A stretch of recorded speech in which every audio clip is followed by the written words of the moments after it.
the last session of the semester of Disciplines 101, part of the Seacoast Project, the Collaboratory for Coastal Adaptation over Space and Time.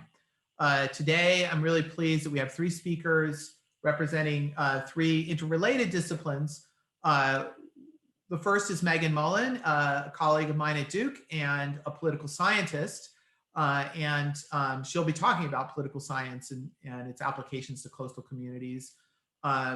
We also have Phil Burke, who's a planner in the Department of Planning at UNC Chapel Hill, and Andy Keeler, who's at East Carolina and the Coastal Institute.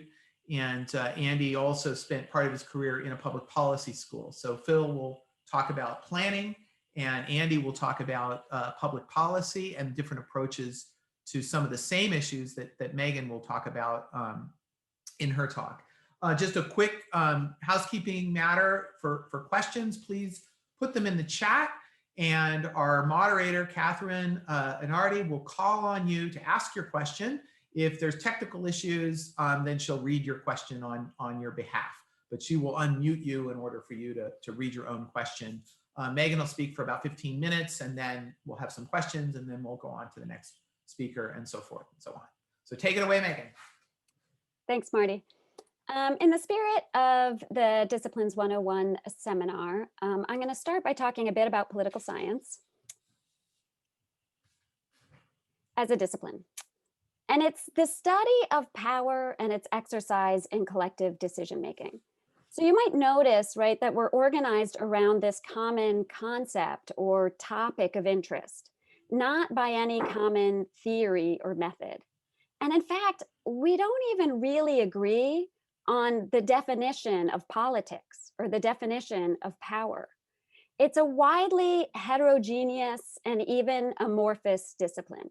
It mixes normative with positive, with widely varying normative commitments and interests, right? What are the shoulds that we're even studying?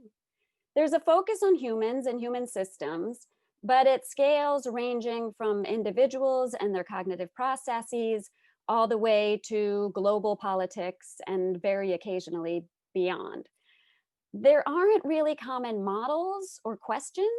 There's a tendency to work in the domain of formal government processes and structures, but there's a lot of political science outside of that, looking at the politics in business or in religion, for example.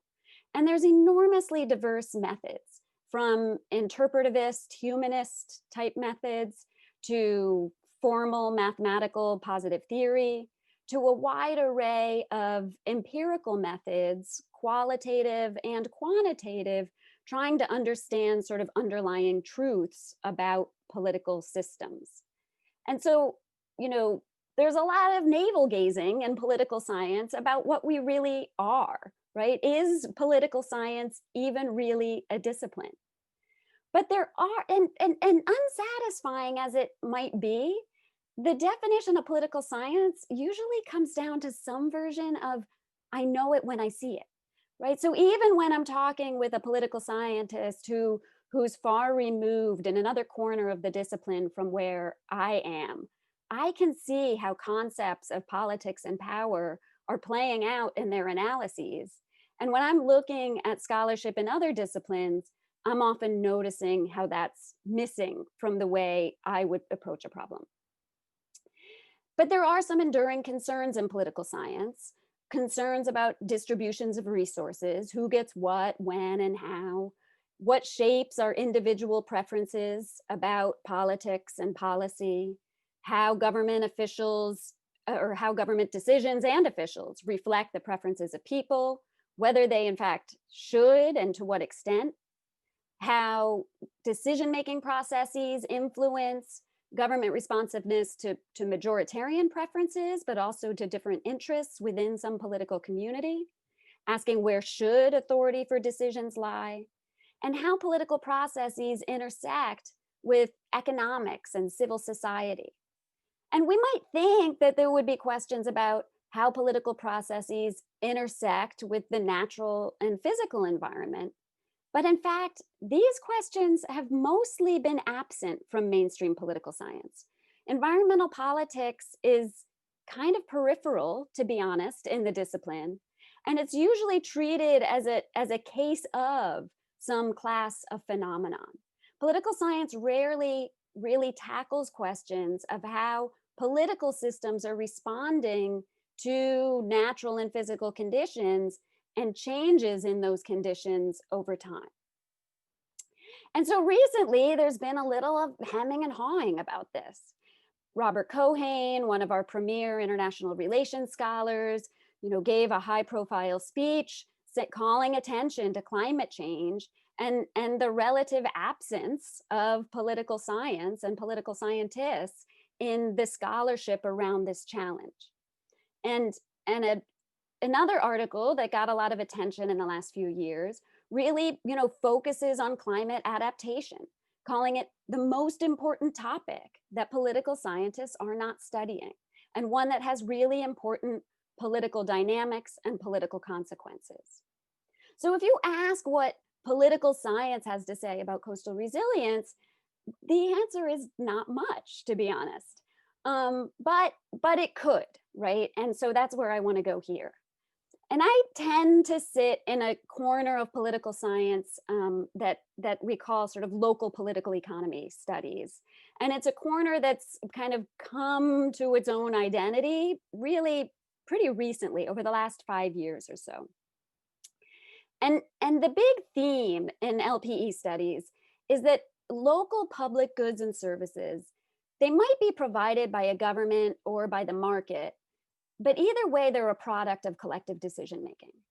So we might think of new housing as produced by landowners and developers in response to demand from potential buyers, or new land preservation as produced by landowners and conservation groups acting in sort of a private sphere. But they're really operating within a setting that's filled with regulations and policy incentives and norms that have been produced through collective decision-making processes in this political sphere. So there's a lot of attention in local political economy to institutions, rules, processes, norms, both formal and informal, that are critical in shaping individual preferences, representation, accountability, and policy outcomes. And institutions are themselves a product of political preference and contestation. And new institutions layer on top of old institutions and reflect the power dynamics that existed at their formation. Ooh. So the methods we're using in LPE are mostly empirical methods, observation and experimental, to understand how institutions matter. And in the space of Seacoast, right, in the interdisciplinary space, LPE research can help us identify what policy actions are politically feasible, right? And what some of the byproducts of different kinds of policy activity might be. So when I started working with the Seacoast team, right, just to give you a lens of sort of how I think about things, the first thing that I want to know when I enter into a new system is, where are the political boundaries, right? It's hard to find maps that look like this. You might see dot maps, right, that show the municipalities, but you rarely see municipal boundaries mapped in these spaces. But to me, these municipal boundaries are key. And the yellow lines indicate county boundaries, and those are equally key, because boundaries make the rules, right? Boundaries define rights in local communities. They define voting rights, who gets to participate in local elections.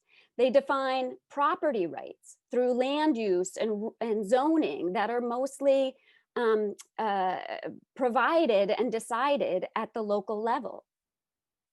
Boundaries define obligations. What's your property tax? It depends on where you sit in this coastal community.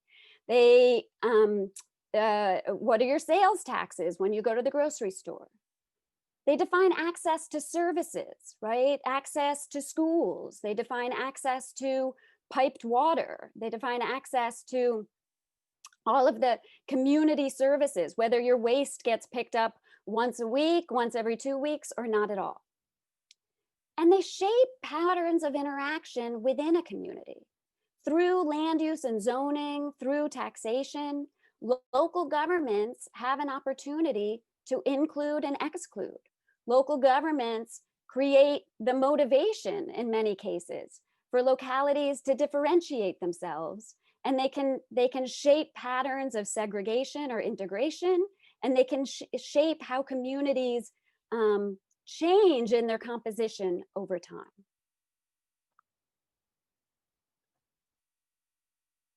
So let's take these ideas to the question of local investments in adaptation or coastal resilience. One thing we know from local political economy research is that the orientation toward economic development is pervasive in local politics. It's kind of overdetermined. There are so many political and structural and institutional incentives for local officials to pursue economic development. But economic development requires the provision of public goods. You can't attract employers, you can't attract tourists, you can't attract wealthy buyers without good infrastructure, without well-maintained schools and public services. So politicians want to pursue economic development, but they risk electoral punishment for raising taxes to fund the kind of public goods that support development. And especially when those goods have benefits that are less visible to constituents and or accrue over the long term. And so politicians are pretty creative. They devise a bunch of strategies to balance these competing incentives. They follow political budget cycles where they make investments prior to an election and pay for them after the election. They fund public goods through debt financing where they're pushing the investments out into the future.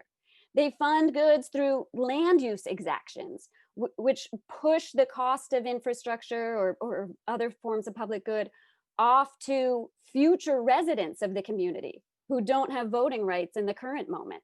Or if those public goods have some piece of them that's separable and has some private benefit, they can use user fees or differential tax rates to charge residents for the extra public good they provide. And so if we turn to a topic that has received some attention in prior D101 seminars, beach nourishment. So remember, beach nourishment projects are projects where there's an import of sand from offshore in order to widen beaches. And that provides broad public good benefits, recreational and aesthetic amenities to the entire community, also helps boost the tourism industry, right, for a coastal community. But it also provides private benefits for property owners right on the coastline who enjoy some extra defensive protection against coastal storms.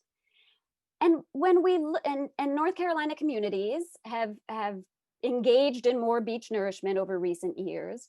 And what they're often doing is using this special taxing district to pay for these projects. They draw lines around a services district, a special taxing district, and they pay for a beach nourishment project by imposing some community-wide, very low-level property tax increment, and then an extra increment on those coastal properties that could be 10 or 15 times the rate that's community-wide. And they justify these taxing districts legally, right, based on a history of property damage. But these taxing districts are also kind of brilliant for aligning political incentives, right? Because they're paying for this project that has broad community-wide value, but imposing the costs on a minority of constituents.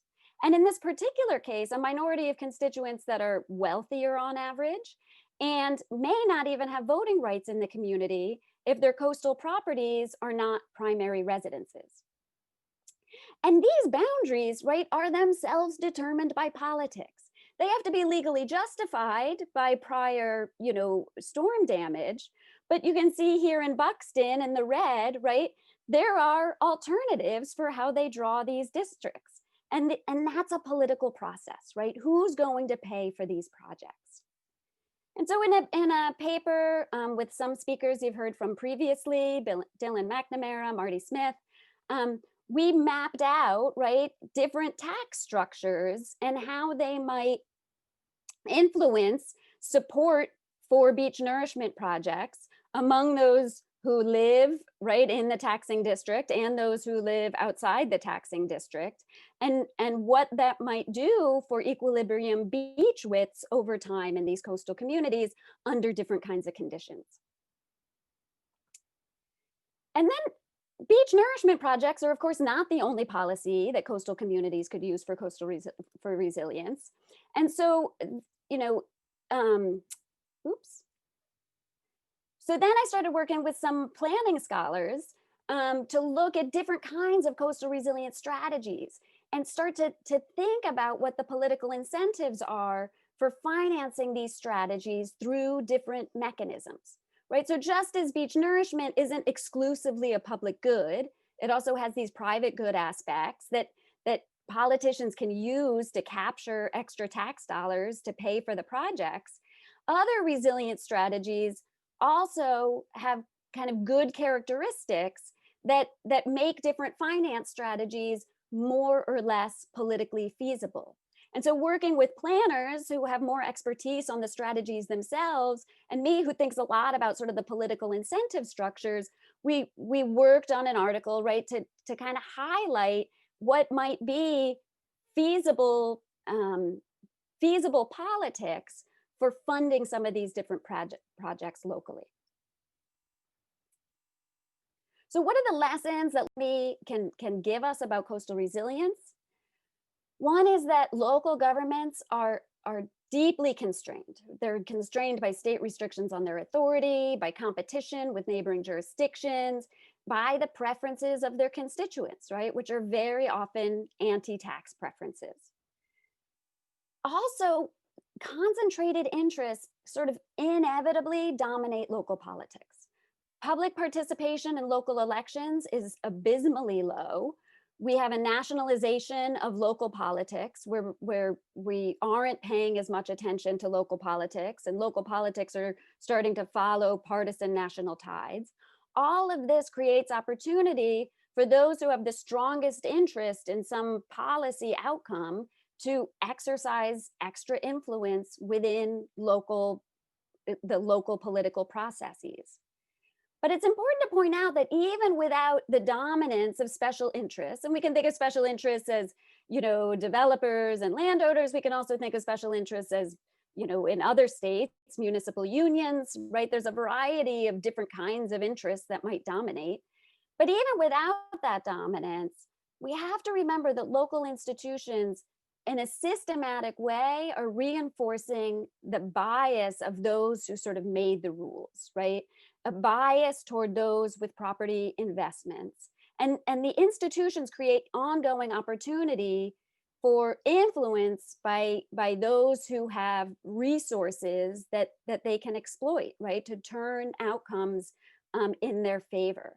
And so research that I've done and some others have done have shown how rules that were adopted for environmental purposes, things like water supply review requirements or septic regulations, end up getting used by wealthy white property owners to resist integration, to resist housing development, to resist ways that communities might change and not serve their property value interests. And these are important dynamics for us to keep in mind as we think about coastal resilience strategies. But I'll try to end on an optimistic note. All is not hopeless. Some of the most recent work, right, is suggesting that elected officials are actually often misperceiving public preferences, and public officials are often feeling overly constrained by public opinion that might not really match election returns. And so, as we understand more about this, the implication might be that participation can matters. that participation matters, that if public officials can hear more from constituents and can engage in kind of community conversations about things that interest the community and the long-term futures of their community, that they might not be as constrained and misperceiving what the community might want. And so that's where Seacoast can help. And I'll end there. Thanks. Thanks, Megan. Can you stop sharing your slides? Perfect. Okay, we have a question from Liz. I'm going to try to allow you to unmute yourself. Liz, can you ask your question by unmuting yourself? Sure. Hi, Megan. I was noticing in one of the maps you put out with the political boundaries that there's so much space that doesn't have political representation, especially in that map, those rural unincorporated areas. And I was curious as to, without representation or representation only by county commissioners, how that fits into this idea of political boundaries and power. Yeah, so they do have representation, right? So unincorporated communities, their local, whereas somebody who sits in a city has representation at the municipal level, and then again at the county level. Someone who's sitting in an unincorporated area, their local government is only the county, unless there might be sort of a special district or a separate school district, right? But they're getting it only from the county. So they're still getting represented. But if you think about it, right, when you think about this through the lens of kind of, voting patterns, right, their votes in those county elections are bundled with all the votes of the people who are sitting in municipal areas who have less stake in the outcome of the county election because a smaller portion of their services are provided by that county. And so it changes the representation dynamics. The unincorporated communities very often feel neglected, right? And that their interests are not getting as well represented, because votes are not the only way we get represented too, right? The cities then have city representatives, city councilors who can go to the county and make their claims, right, for their interests. The unincorporated areas don't have that kind of collectivizing force to bring claims and appeals to the county level. And so, right, these are all dynamics, and those are the kinds of things that that to me are forming political community. They're forming political identity, and they're forming the stakes that different actors have in these spaces. Okay, we have a question from Don Kirkman, but it looks like his mic is not working, so I'll ask it for him. One of the interesting features of communities with large second home populations is the disconnect between property investment, payment of property taxes, and the inability to vote for those who control the policies that impact both residents and second home investors. Can you comment on that? My comment is yes, and that's fascinating. And I don't really know of much research that looks at the consequences. And that's very much part of my agenda in the next couple of years, is to start looking at it in these spaces. The kind of history of research in this area is that it's very, very hard to get local data. And so when we have studied kind of local political dynamics, we've mostly done it in big cities where it's a little bit easier to get it, and also there's kind of a bigger bang for your buck. But increasingly, we have more and more data transparency. We have more and more tools for extracting data. And that is, I think, a fascinating feature of these coastal communities. I expect it's a really important part of coastal politics, and my sort of qualitative research suggests that's true, but I can't say much more in terms of what it means in any generalizable way. Okay. And we have one more, I think, time for one more question. Laura Eddy, can you unmute yourself?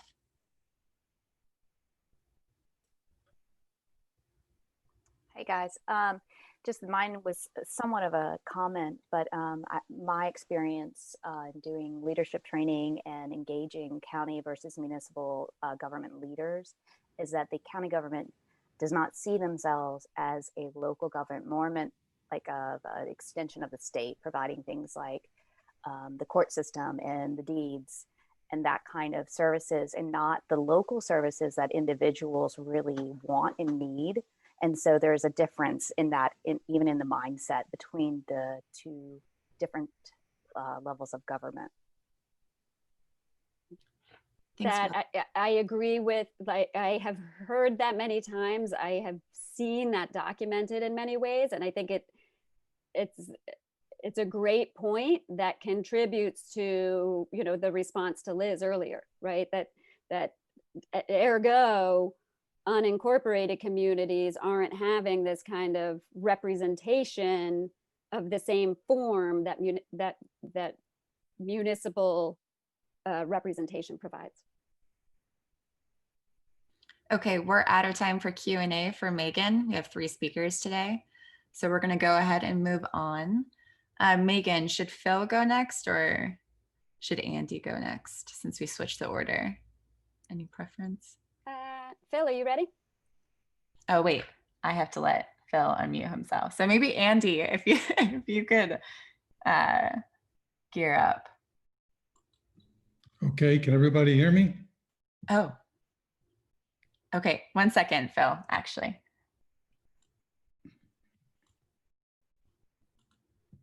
Okay, go ahead, Phil. You can share your screen. Yeah. Okay. Okay, just sorry for the mix up. Thank you, Catherine. She bailed me out. I had all kinds of issues. But anyway, they don't like my UNC Zoom this morning.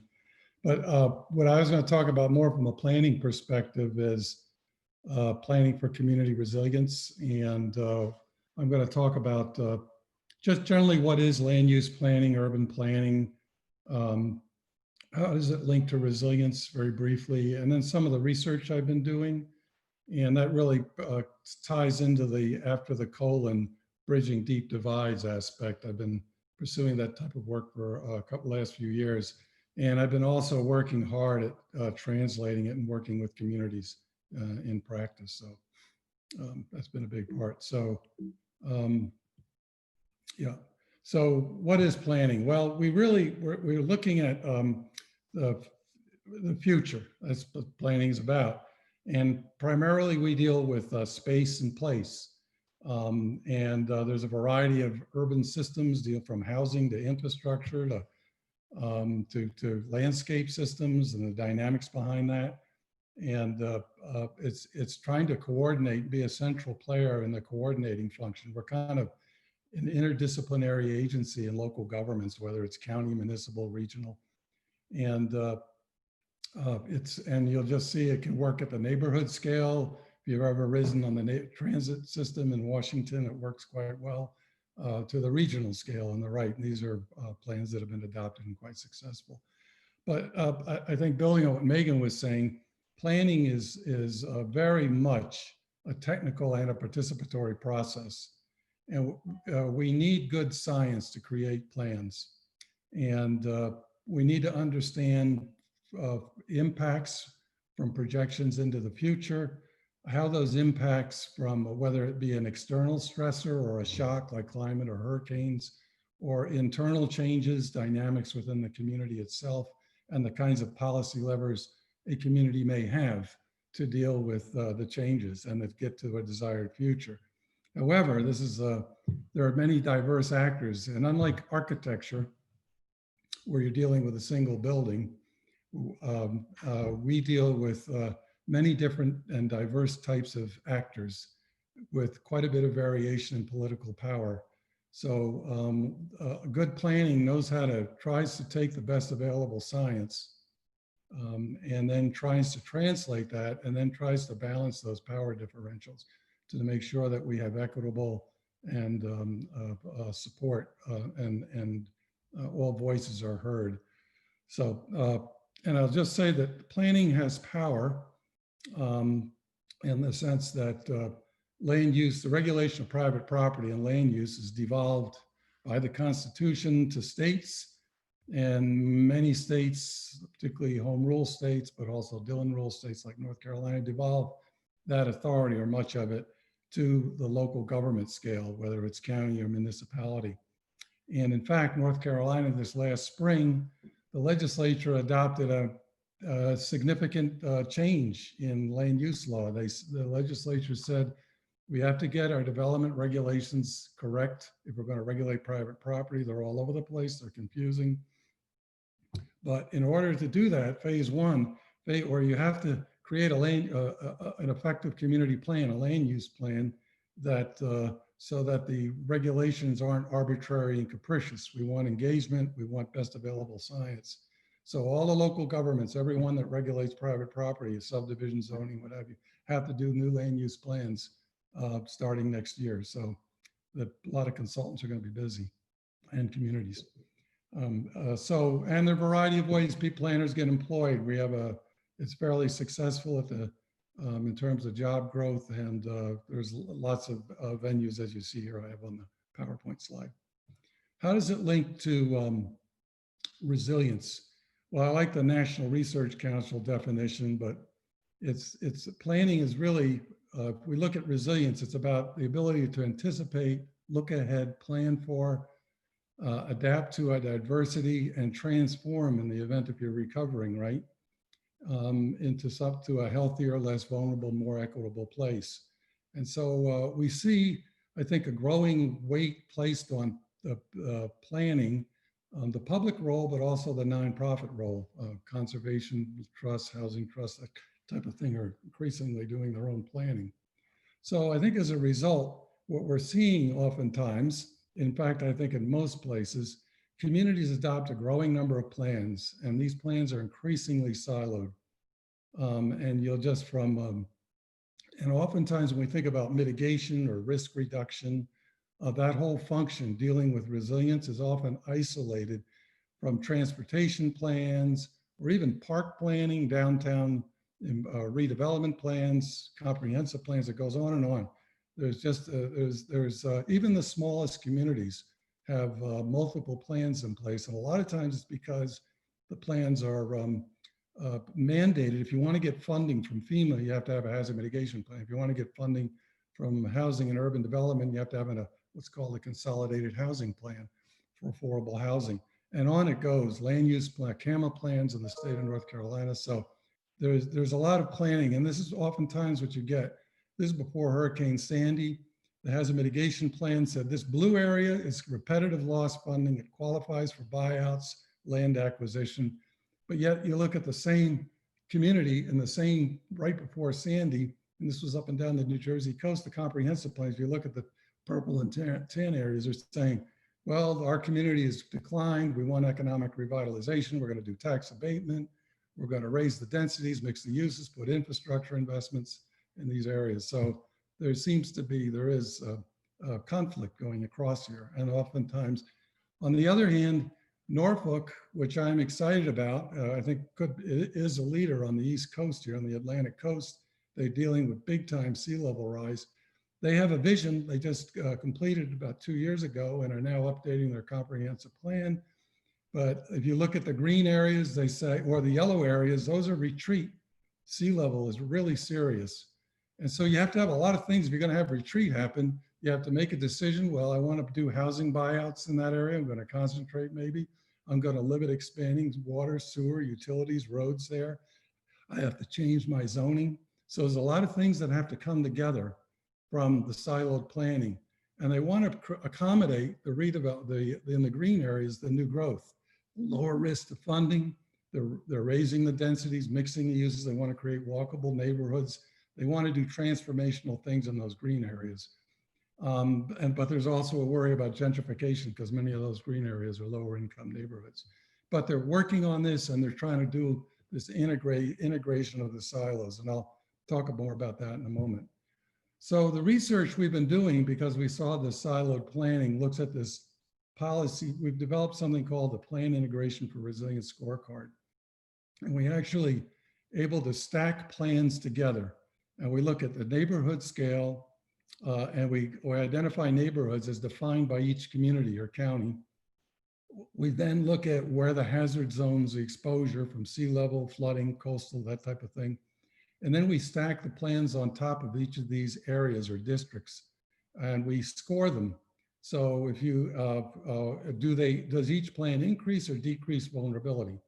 And so we can find out what the conflicts are across the plans and also the compatibilities where they're working together. So if you look on the composite score on the left, the blue area, this is Little Washington, by the way, and I have all these plans on the North Carolina coast. The blue area is saying it's in the 100-year floodplain. We are going to, we're really working hard at creating a lot of co-benefits across plans, hazard mitigation, comprehensive land use, and parks and recreation plans. That's what they're doing. The bright red or the pink areas, they're actually raising the densities or increasing the development, putting more property vulnerable. It's in the 100-year. It's also vulnerable to sea level rise. So that's what we try to do. And I'm racing through this, but so in doing this, we have, in terms of a research project, we've been looking at, we have a multi-year NSF CRISP on infrastructure. We've looked at network of plans in the Houston metropolitan area right at the baseline when Harvey hit. And we're looking at multiple types of plans. We're then looking at infrastructure networks and the cascading failures. Is it flooded a neighborhood? Is the roadways cut off? Are the residents in those neighborhoods then denied access to critical facilities, schools, healthcare, pharmacies, whatever, and that happens very significantly. And then we want to look then, as a result, the stakeholder networks, because there's a lot of who's been active, and in the recovery, there's a lot of post-planning, event planning that should be going on beforehand, but not so much here. But we want to try to identify at the neighborhood scale, looking at who's engaged, who isn't with the recovery planning, the social networks of this and so on. And then we want to see kind of longitudinally, are the plans being adapted to better manage the infrastructure? Are we doing integrated coordinated planning to get the infrastructure so that it meets the needs of the different vulnerable neighborhoods? And there's big differences across the city between poor and wealthier neighborhoods, and we've mapped it. But I'm going to just jump into, so what are we doing? So we've had a couple of communities actually call, give us some presentation on the research. There's a lot of modeling we do and all that, but I'm not going to get into that. But basically, we've developed a plan integration for resilience scorecard guidebook. And it basically, it outlines the technical, it outlines for local governments a step-by-step process where they can self-evaluate their plans. We originally have been working with a set of pilot communities, 3 of them, one in Texas, and one in North Carolina, and another in New Hampshire. Severe flooding problems they have, but we've actually trained a cadre of local staff to score their own plans, each agency, the siloed agency scoring their plans, help to assess the vulnerability, as well as advise on potential policy solutions in terms of closing conflicts across plans, gaps, producing co-benefits. The community has to, in order to participate, do their own plans, self-evaluate, basic training sessions, and contribute staff time and GIS data. And we do big communities, small ones, and so on. And here's an example of what we've done in Norfolk. Norfolk self-evaluated their plan, and these are the scores that they created. The lowest scoring areas in the yellow, they found, whoa, we've got problems to reach that vision that I put up earlier. So they use this scorecard to amend their plans, as well as their ordinances. And what they've done now, because they have their act together, they have a platform where they can go out and get funding. So they applied to HUD for its Resilience City competition and got $112 million Resilience Park design. And that's going to be located right there in that yellow area. But it took a lot of work so that sure they had they weren't siloed planning going in different directions. They had a strong platform and an integrated network of initiatives in their community. And this was co-developed, co-produced with the neighborhood, these designs. And I was told, make sure you put the people in the diagram because that's what we wanted. This was some neighborhood folks we were doing interviewing with. So we've applied this to a variety of communities. the scorecard. As you look down the list, we engage with each community. We're going to be working with the North Carolina State Historic Preservation Office and training communities, looking at historic resources that are vulnerable to hazards. So we're going to start that this spring with the UNC School of Government. I look forward to that. And you can just see the list of other types of communities. So basically the lessons learned are, we try to equip people with knowledge, not just data. And that's a big problem we do in research. Sometimes we kind of get into that. We leverage local, we try to engage, find leadership. We make the training and the kind of fun. I have colleagues that I work with very closely on the lower part of the picture there on the left that are really good at that, Jamie Masters in particular. And we try to nudge, don't change, don't shove, nudge, change. Because I think, Megan, what I heard, you know, there's politics and the kinds of integrated strategies are very, particularly when you go down to the neighborhood scale, sensitive. So we've been fortunate that the Office of Science and Technology Directorate and Homeland Security has picked up on it. And we're working through the Coastal Resilience Center here at UNC, where we've been been funded fairly significantly over the next couple of years to work with the American Planning Association. It's the largest planning association in the United States, and to kind of work and develop a best practice national standards for integrated planning. And we're trying to create a cadre of trained practitioners across the country. So I think that's it. I hope I didn't exceed my time. No, you did great. If you could stop sharing your screen. Okay. What's that now? If you could stop sharing your screen, right. so we can see you, better talk to you. Mm-hmm. Catherine, thank you for bailing me out. Oh my gosh, that was, yeah. Okay. All right. I'm going to make it so people can unmute themselves. Okay. Okay. Megan, do you want to go ahead and ask Phil a question or your question? Sure. I know you have written on plan implementation and the ability, you know, the degree to which any plan kind of gets executed once it's designed. And is this lack of integration that you've just talked about here one of the main reasons that a plan doesn't get implemented as envisioned? And what are some of the other main reasons why we don't, after all the great work of planners and designers, why we sometimes don't see plans come to pass? Yeah, and I think this is what I found. We've had this long history of comprehensive planning. And we get, oftentimes there's failures, but I look at the cup half full too. There's plenty of good examples of successful planning. But I just felt like we're siloed. Like you were talking politically. I really enjoyed your talk, Megan. I think we get these plans, particularly after Texas and working in Houston in the metro area, you'll see constituencies, the transportation plans, which will run through floodplains. And then it opens up all this area for development. And you're working with a powerful constituency behind the transportation planning. And so any kind of more integrated efforts make this difficult, and in terms of resilience thinking. So with the mapping, you know, we come up with an index and it kind of hides a lot of aggregates things, but the mapping shows maybe where things are out of balance and who's getting what kinds of policy attention and who isn't across different neighborhoods. That's the key. We try to look at the neighborhood scale. Okay, we have a question from Diana. Can you unmute yourself? Sure. Very briefly, you touched on buyouts.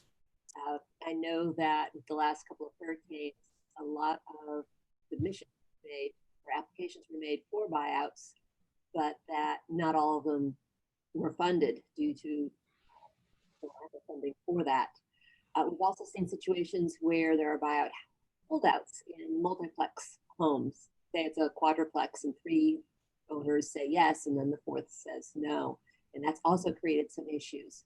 So the whole buyout situation, what do you see as the future of that?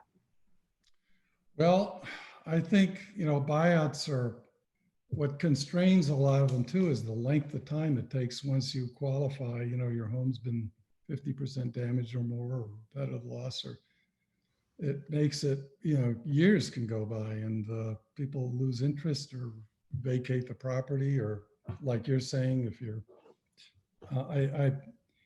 I think that, I happen to think the successful buyout cases that I've seen,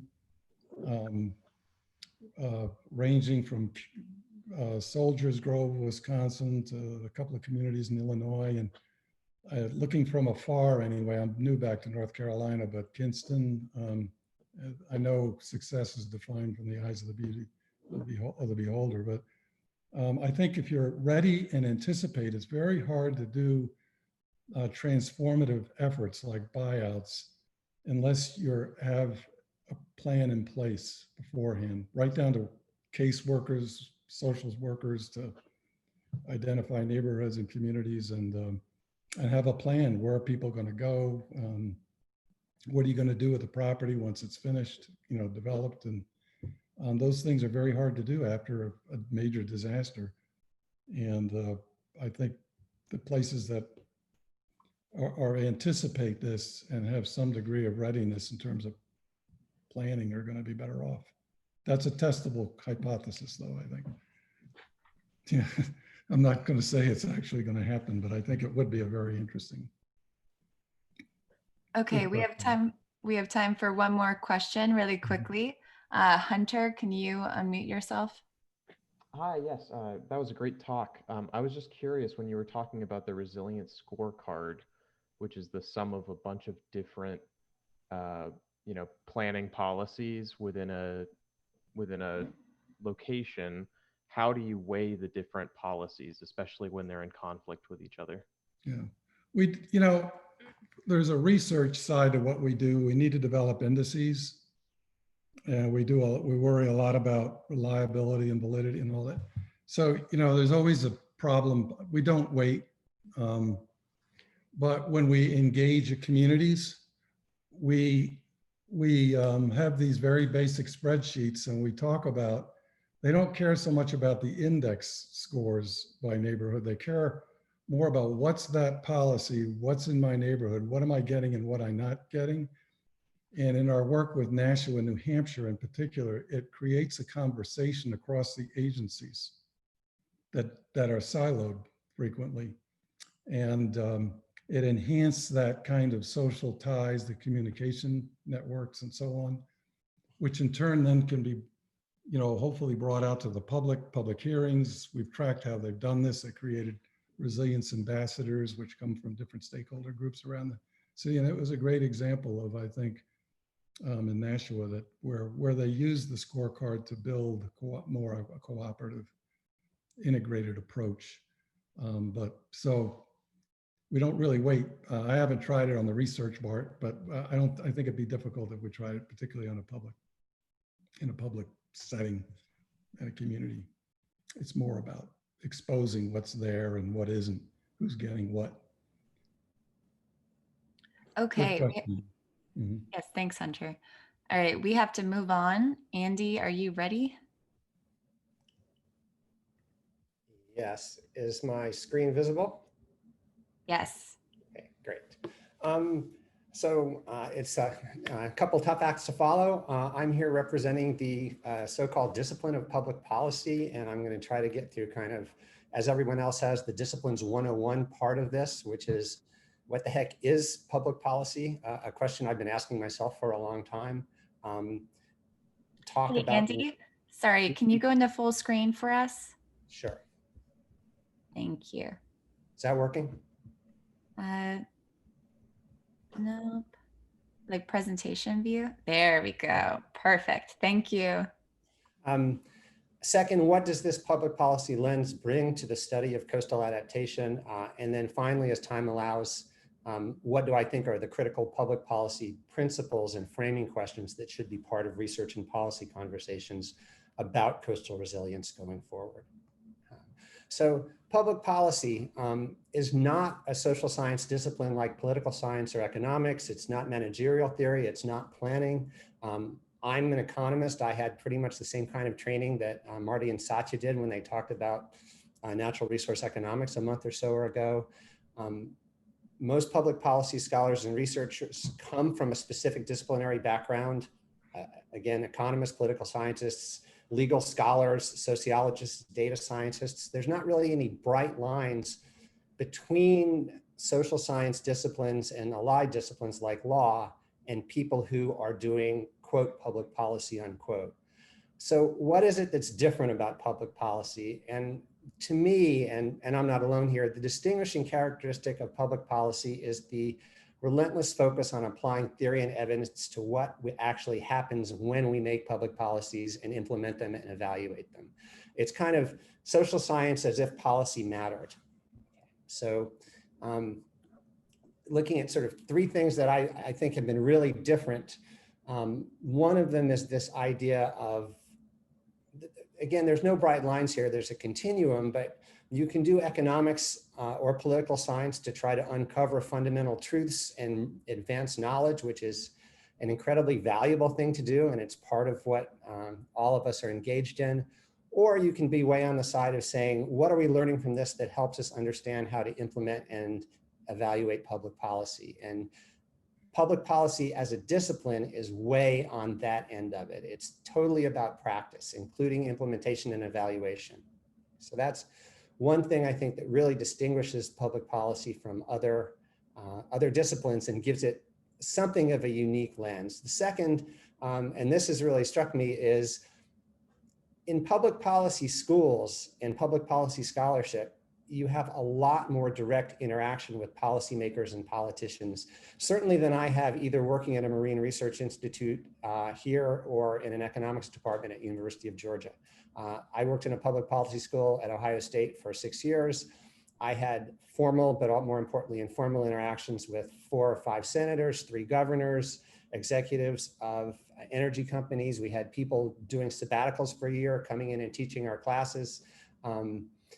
John Kasich would come in every year and teach my class. And there's something about the discipline of public policy, and part of it is that public policy schools typically are part of the state apparatus that trains both state and county level political officials, that this sort of continued interaction with people that actually are in the public policy sphere tends to focus you on a more practical and applied set of issues than our brethren who are in more formal, I guess, siloed departments, who it's not that they're not interested in policy outcomes, nor that they don't tend to have interactions with policymakers, but it's not as consistent and systematic. And so even though that's more of a social difference than an academic difference, it's one I think matters a lot.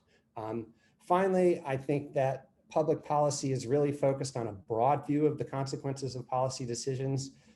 It's not sort of changing one thing in a regression and seeing how something changes in a partial sense, but the value of public policy is understanding and evaluating public policy choices broadly and how they work for people. Again, I want to stress that there's no bright lines here. You know, as we were talking about this, and I told Megan, I think of her very much as a public policy scholar who would be right at home in a public policy school. But I do think that there is a real difference in emphasis in this breadth in public policy. So I think the breadth is really key. I think in looking at policies, public policy schools will look at the interplay of federal, state, regional, and local decision-making across a broad variety of venues and kind of policy. And more important, we'll look at the interactions of the political, the organizational, the economic, and the legal in trying to understand how policy works in practice. And again, as we've heard from both Megan and Phil in talking about local resilience politics, these interactions are really, really critical. So here's an example of sort of what I think maybe a public policy approach this breadth can bring. We all know that collective political and managerial decisions are being made to reduce climate-driven risks. Like Megan, I'm going to use the example of beach nourishment here. We know that these are increasingly primarily local decisions, but they're certainly influenced by higher level federal and state policies, infrastructure spending, financing, flood insurance and state wind pool insurance, tax policy that affects how local taxes affect federal tax liabilities, and so on and so forth. And of course, there's a, that we definitely understand that the decisions made about beach nourishment and other risk reducing interventions in communities are affected by the risk assessments and outcomes for residents. Okay. But what we're adding here in sort of completing more of specifying this feedback is that risk reduction actions create market feedbacks as well. And these market feedbacks are really critical in the whole cycle of planning and political decision making. So here's an example from a paper with Dylan McNamara and Jen Irish. Dylan is on this call, so if there's any mistakes, please address them to him. The upper panel is a sort of random section of Nags Head, North Carolina. The lower panel is Kitty Hawk, North Carolina, about 9 or 10 miles to the north. When we took this transect and I took photos, we were making the point that when we have a wide beach because of nourishment, which Nags Head did in the upper panel, we have much greater risk reduction, and we also have much greater property values, not just in terms of the property, but in terms of the value of the structures. On the lower level, when we sort of did this research and took this example, this is a stretch of 10 houses in Kitty Hawk, all of whom were on the verge of being condemned. The high tide line was past the posts, and those houses, while they were still in the weekly rental program, no one was maintaining them at all. Every single one of them had roof shingles missing, the HVAC systems were rusted, none of them had been painted in a really long time. And it seemed pretty clear that what was going on was, we'll keep this going as long as we can, but we're going to lose this asset, so we're not putting a lot of money into it. Then Kitty Hawk decided, not in a totally expected way, but all of Dare County, after Nags had succeeded, decided to nourish. They nourished. The Kitty Hawk Beach then looked a lot more like the Nags Head Beach in this picture. And when I went back a year and a half or 2 years later, almost every one of those houses had seen significant investment. New paint, new HVAC systems, the roofs were fixed. And so what happens is there's this feedback, and next time there's a decision to nourish, there's a lot of value in that real estate that's being protected, and therefore there'll be a political dynamic that goes back into the system that says, hey, we have to keep this going. The public policy argument here is, arguably, this works by creating insights from political science, the responsiveness of local politics to concentrated interests, the short time horizon of public officials and local governments, management theory, the bureaucratic incentives to meet political objectives and succeed.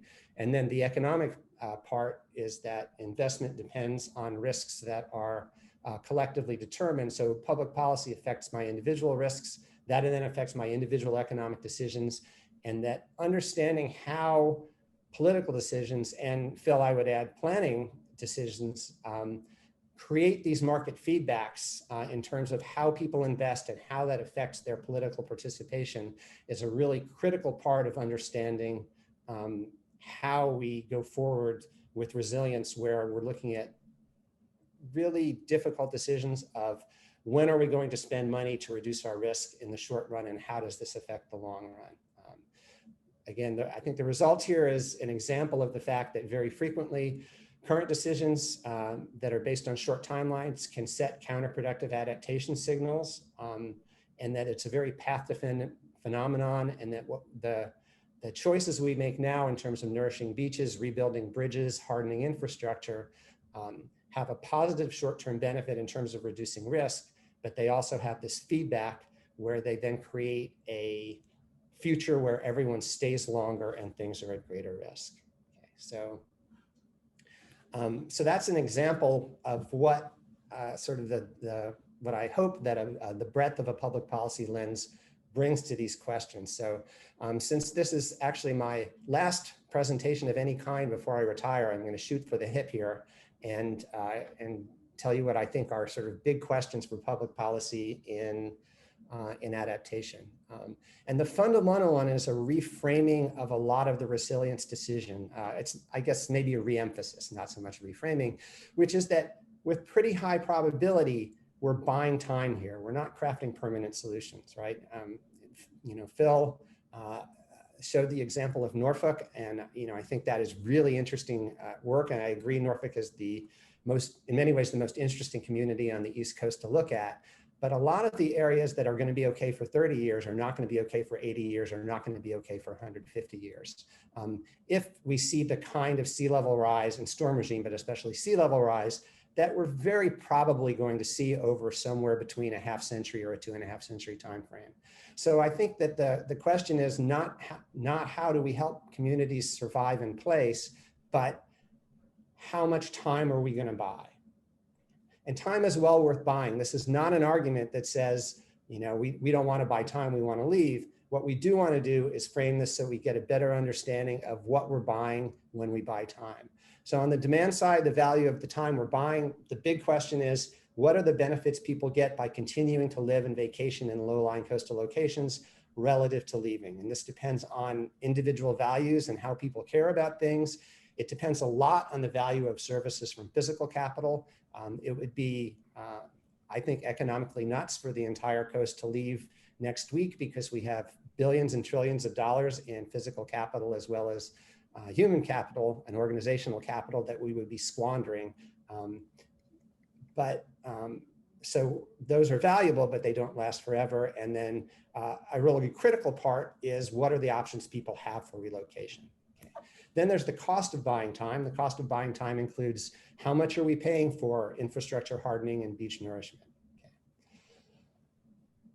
Arguably, the longer we stay and the more we see this cycle of continuing to invest in low-lying coastal areas, and we're having a property boom right now here on the Outer Banks, we're going to end up with greater property losses when we finally do have to leave.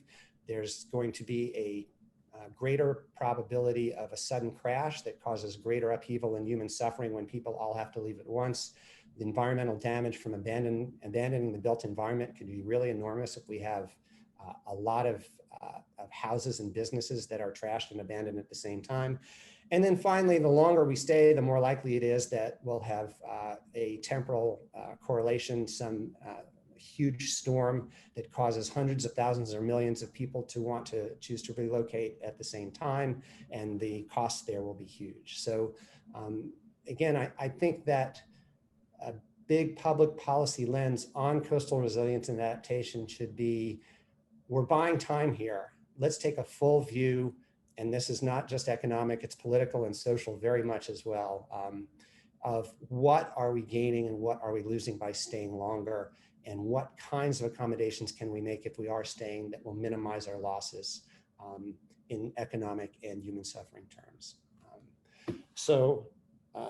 I guess I'll just quickly run through what I think are sort of 4 public policy principles that fall out of my big framing question. And I want to stress that these are principles, which doesn't mean they all have to be followed. It means they're all things that are worth thinking about. They'll frequently conflict with other important principles, and trying to understand how to balance those is the essence of trying to make public policy decisions. The first principle, which is a straightforward one from economics, is make the market tell the truth. Don't subsidize individual risk reduction. Don't subsidize local risk reduction. If coastal communities are going to reduce risk from flooding and sea level rise, then to a great extent that should be financed locally, so that the people who are making the decisions are comparing costs and benefits rather than being subsidized. I think there's a really strong ethical and political case for transferring aid to coastal communities, especially to the more disadvantaged residents of coastal communities. But to the greatest extent possible, this principle says that should be neutral. We should try to give resources to people in a way that don't push them to rebuild in place or push them to stay where they are, but are more neutral to whether they choose to relocate or use those resources to build human capital that make them more successful in a relocation effort. So that's another one. A third one is a really difficult problem. Is it's really hard for anybody making individual investments to know, how long are we going to keep nourishing beaches? How long are we going to keep the bridge over Oregon Inlet open? It's highly uncertain, and it's a political decision. there's, I think, a huge benefit if we could tie those decisions to observable phenomenon like sea level rise or number of category 4 or 5 storms in a time period. That would be a huge boon to letting the market try to make adaptive decisions over a time frame and do so while incorporating new information, because we're going to know a lot more about the local effects of climate change as we go forward. There's already very successful policies, catastrophe bonds, crop insurance design, where payoffs are a function of an observable phenomenon. And trying to extend this to long timelines would be great. There's clearly a commitment problem in politics where we don't have political institutions that are capable of making long-term credible political commitments. And so my answer to that is, Megan, what's the answer to that? And finally, a crisis is a terrible thing to waste. Phil talked about how important it was to have plans in place when we have major events that damage property. Storms and floods cause a discontinuity in the benefits and costs of relocation, because instead of having a functional piece of built environment capital, you have a house which is trashed, which requires significant resources to bring back. And so that's exactly the time, because of the discontinuity, where it makes sense for people to think about making major changes like relocating. We all know that our human nature and our policy history has been biased toward not giving into nature. We're going to rebuild. We're not giving into this. We still see that today. And I think that there's a big benefit from the academy and the culture at large changing the conversation and expectations about disaster response, so that when these things happened, individuals and communities have already started thinking about making discontinuous changes, including encouraging relocation when these events happen. So it's not everybody having a snap reaction to rebuilding and price the way we've seen historically. So that's what I've got, and I look forward to questions. And I would also say I would encourage people to include Phil and Megan in the final questions. Thanks, Andy. That was great. If you could stop sharing your slides. Our first question, I think appropriately, comes from Reed Corbett. Reed, can you unmute yourself? I did, yeah. Andy, I could just step to the door next to me, but I'll do it this way. I can almost hear you. I'm sorry. I'm trying to get back to my. So one of the things you pointed out was that sort of funding things locally is really important. And I think the Outer Banks, from a nourishment standpoint, thinking of nourishment as being a bit more resilient maybe, is doing a lot of that.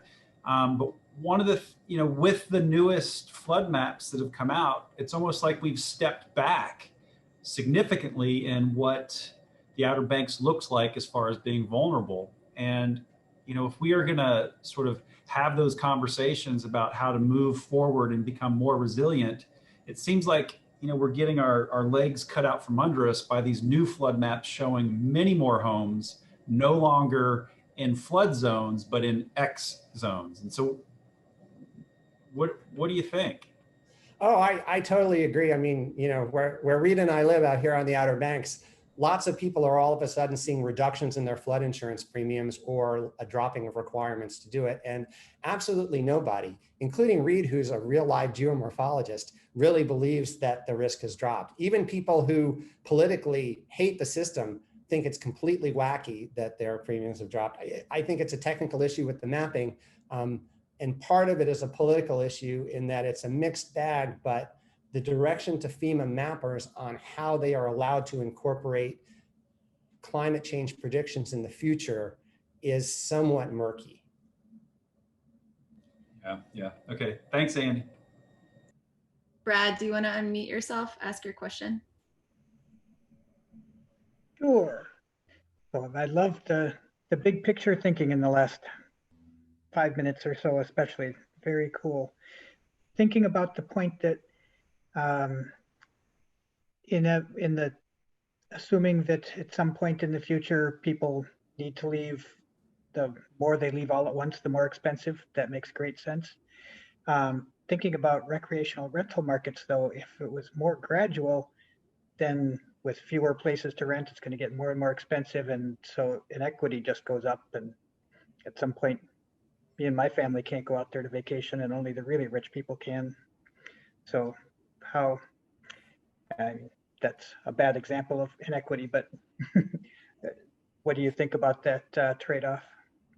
I guess as a general principle, and I'm guessing Marty and Satya will join me here, is in an ideal world, we economists would divorce equity from these kinds of outcomes and take care of equity concerns through direct income redistribution.